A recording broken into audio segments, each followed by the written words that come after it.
As I mentioned at the beginning of the Mass, my name is Father Hoffmann. I'm the new priest on the block, and I was ordained just about 2 months ago on May 15th, so I'm very happy to be here with you today. And as I was reflecting on the readings which we have for today, I was struck that, at least I hope, they're not fitting for this parish assignment. You know, my other classmates are also celebrating their first Sunday Masses in their parishes as we speak, and I'm sure perhaps these readings fit their assignments, but here it couldn't be the case.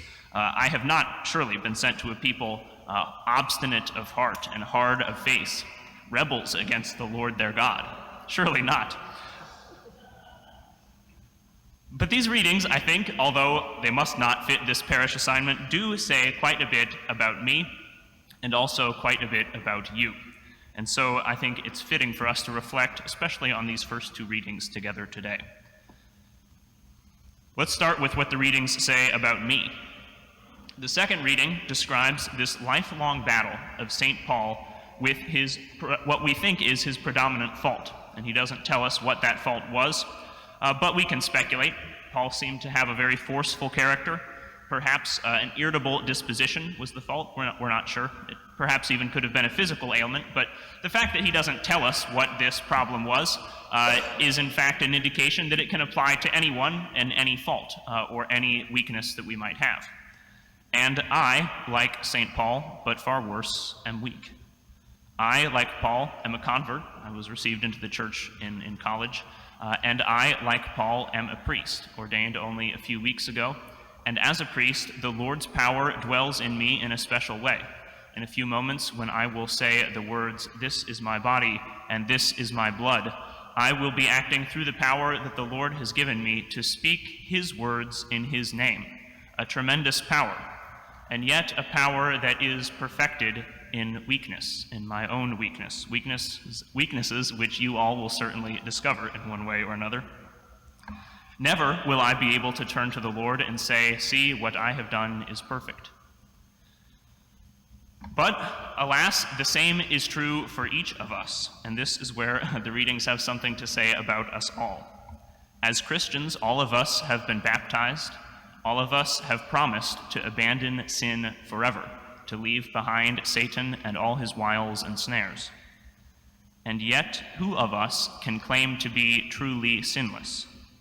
Who of us does not daily, or even hourly, commit some petty act of selfishness, look at one another with lust in the heart, put self before others? All of us, if we are honest, is in some way obstinate of face and hard of heart.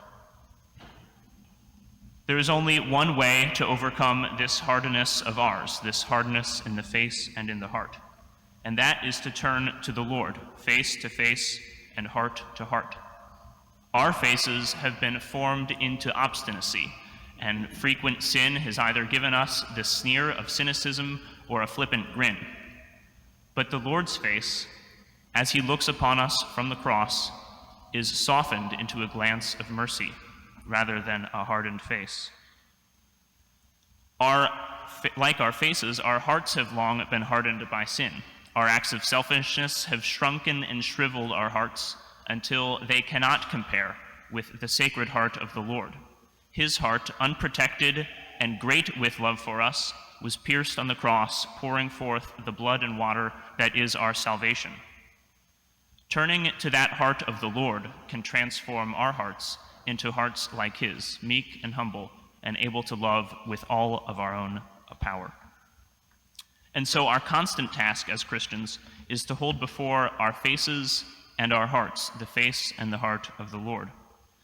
And this is also my task as a priest, to hold before you the face and the heart of the Lord. This is what ordination simply does. It sends me as the emissary of God to hold before you the face and heart of God. And as I say these words, I am struck again, as when I wrote them, how unworthy I am for that task, and yet power is perfected in weakness.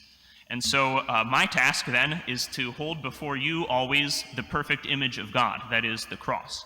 And your task in this family friendship into which we are entering is to always pray for me and hold me accountable to that task as I exercise my own ministry. And so this has been not only a homily, but I hope also a personal introduction. If you've been listening, I've told you my favorite devotion, which is devotion to the Sacred Heart, the heart of the Lord pierced for our sake, for our salvation. And I think that's also a key to my future homilies. So if my homilies, you don't seem to be getting the point, or don't seem to be understanding where they're going, perhaps tying it all back to the Sacred Heart of Jesus, or at least to the cross, will help you see the point of what I'm driving at. That lies under the, as I'm writing my homilies, the intention of each of them is to some way preach the cross of Christ. That's what St. Paul commanded us to do, and that's what I am here to do. So as a key to my homiletic style, if you will, is the Sacred Heart of Jesus is the heart of it all, for me and for the Church. And before I conclude, I suppose I should say something about the 4th of July, the great holiday which we celebrate today in the secular world, and also remember here in church, at least in our prayers. It's easy to look at our nation and see only the poor side of things, I suppose, right now. Whether we come from a liberal or conservative, outlook, we might see lots of problems rather than the good. And there are, in fact, many things to bewail about our nation, the situation in which we are in, and there's no sugarcoating that.